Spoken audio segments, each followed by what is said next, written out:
Hello guys, welcome to my channel. আশা কৰো আপোনালোক সকলোৱে ভালে আছে। আপোনালোকক মোৰ নতুন ভিডিঅ'লৈ সকলোকে স্বাগতম জনাইছো। আজি এনেকুৱা বিশেষ ভিডিঅ' ওলাই যোৱা ভিডিঅ' নহয় বা কিবা প্ৰগ্ৰামৰ ভিডিঅ' নহয়। আজি আপোনালোকক আন্তৰিক ধন্যবাদ জ্ঞাপন কৰিবৰ কাৰণে আপোনালোকক মই ভিডিঅ'টো বনালো আপোনালোকৰ কাৰণে। কাৰণ যোৱা কালি মোৰ চেনেলটো মানে ইউটিউব চেনেলটো 1K সাবস্ক্ৰাইব কমপ্লিট হ'ল। সেয়ে তাৰ ফুৰ্তিৰে বুলি ক'ব পাৰি, ফুৰ্তিও ধৰিব পাৰে। তাৰ কাৰণে আপোনালোকক মোৰ তৰফৰ পৰা অশেষ ধন্যবাদ জ্ঞাপন কৰিলোঁ। আপোনালোকে মোক মৰম আৰু ছাপোৰ্ট কৰাৰ বাবে আজি মোৰ এই চেনেলটো 1K কমপ্লিট হ'ল। আশা কৰোঁ আপোনালোকে যাতে আগন্তুক দিনবোৰক এনেকৈ মোক ছাপোৰ্ট আৰু মৰম দি যায়, যাতে মোৰ চেনেলটো আকৌ গ্ৰোথ হৈ যায়। তাৰে আপোনালোকৰ পৰা আশা কৰিলোঁ আৰু আপোনালোকক যিমান পাৰোঁ ভিডিঅ'বোৰ দেখাব ট্ৰাই কৰিম।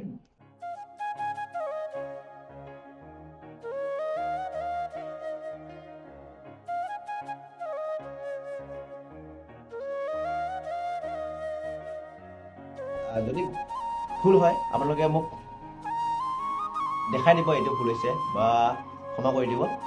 কাৰণ ভিডিঅ' বনাবলৈ মন যায় মনৰ উৎসাহৰ কাৰণে। আপোনালোকে যেতিয়া ছাবস্ক্ৰাইবাৰবোৰ যেতিয়া বাঢ়ি থকা দেখা পাওঁ কি ফূৰ্তি লাগে। সেয়েহে সেই ফূৰ্তিতে ভিডিঅ' দি যাবলৈ চেষ্টা কৰি থাকোঁ। আজি 1K যোৱাকালি আৰু 1K কমপ্লিট হ'ল, তাৰ কাৰণে কিমান ফূৰ্তি লাগিছে। সেয়েহে আপোনালোকক মোৰ তৰফৰ পৰা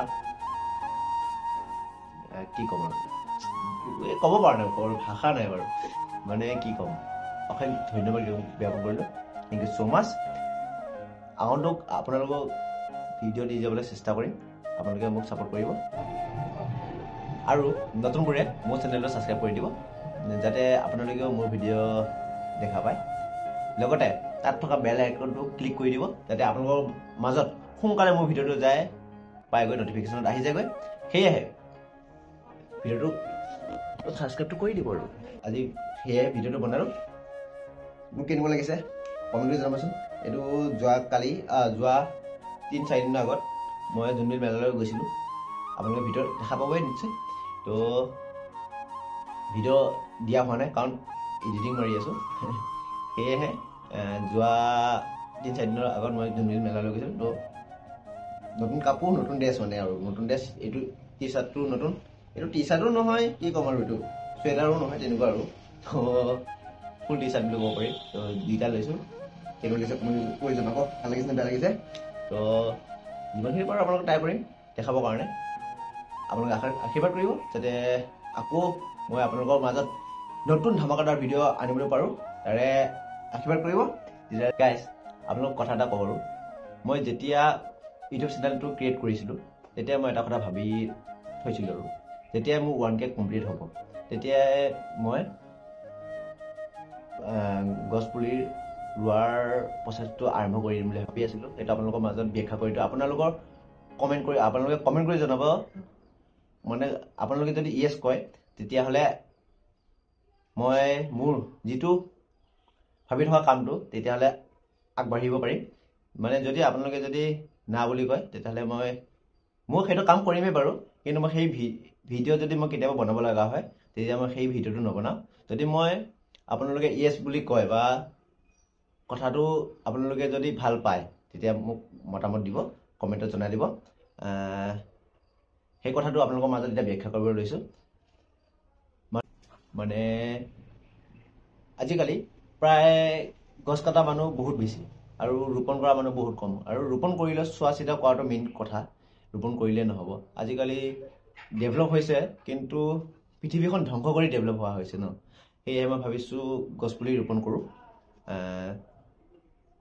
সেয়েহে সেই প্ৰচেছটো মই আগৰ পৰা ভাবি আছিলোঁ, আপোনালোকৰ মাজত মই শ্বেয়াৰ কৰিছোঁ।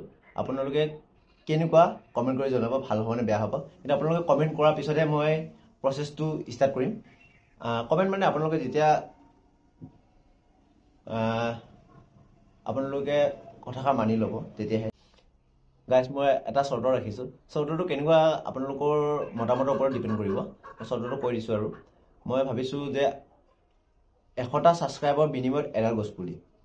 কথাষাৰ কেনেকুৱা হ'ব, ভাল লাগিব নে বেয়া লাগিব, বা ভাল হ'বনে বেয়া হ'ব, আপোনালোকে কথাষাৰ ভাবি লৈ মোক কমেণ্ট কৰি জনাব। গছপুলি ৰুব লগা হ'লে চোৱা চিতা দায়িত্বটো থাকিবই লাগিব, আৰু 100টা ছাবস্ক্ৰাইবৰ বিনিময়ত এডাল গছপুলি। কথাষাৰ কেনেকুৱা কমেণ্ট কৰি জনাবচোন। মই যিটো ভাবিছোঁ আৰু সেইটো কৈছোঁ। যদি আপোনালোকে বেয়া পায় আৰু তেতিয়াহ'লে মই এইটো চৰ্তটো নাইকিয়া কৰি দিম। নাইকিয়া কৰি মই গছপুলি যদি ৰুৱাম বুলি ভাবিছোঁ, কিন্তু মই ৰুৱামেই, সেইটো মই কামটো ষ্টাৰ্ট কৰিমেই যিমানেই নহওক। কিন্তু গছপুলি ৰোৱাটো এটা ক'বলৈ গ'লে বাধ্যতামূলক হৈ গৈছে। আজিকালি এনভাইৰনমেণ্টটো বহুত চেঞ্জ হৈ যোৱা হৈছে। কেনেকুৱা গৰম দিছে, এনেকৈ যদি গছপুলিবোৰ কাটি থকা হয়, পাহাৰবোৰ এফালৰ পৰা ধ্বংস হৈ গৈছে, সেইটো গম পাইছোঁ। কিন্তু গছপুলি ৰোৱাটো বহুত প্ৰযোজ্য হৈ লাগতিয়াল হৈ গৈছে। যদি আপোনালোকে চৰ্তটো বেয়া পায় তেতিয়াহ'লে মই সেই চৰ্তটো নকৰোঁ। মই কৰিব লগা কামটো মই কৰিমেই তেতিয়াহ'লে, কাৰণ আপোনালোকৰ কাৰণে মই ভিডিঅ'বোৰ বনাই আছোঁ। আপোনালোকে যদি বেয়া পায় তেতিয়াহ'লে মই বেয়া পোৱা কাম কিমান কৰিম, হয়নে নহয়? সেয়েহে আপোনালোকে মোৰ মতামতটো দিছোঁ আৰু আপোনালোকে কমেণ্ট কৰি জনাব।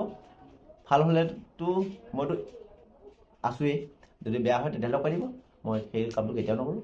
তো এইখিনি আছিলে গাইজ। মেইনকৈ আপোনালোকে মই কোৱা চৰ্তটো মই দিয়া বুলি নহয় আৰু মই কোৱা চৰ্তটো যদি ভাল লাগে ক'ব, বেয়া লাগিলেও ক'ব। কাৰণ আপোনালোকে ক'লেহে মই চৰ্তটোৰ পিছতে মই চৰ্তটো হৈছে নে নাই তাৰ ওপৰত গছপুলি ৰোপণ কৰিব পাৰিম। কাৰণ মইতো গছপুলি ৰোপণ কৰিমেই, সেইটো বাধ্যতামূলক। তো সেইখিনি আছিলে। তেতিয়াহ'লে নেক্সট এটা ভিডিঅ'ত পুনৰ লগ পাম। আজিলৈ bye bye guys, bye bye.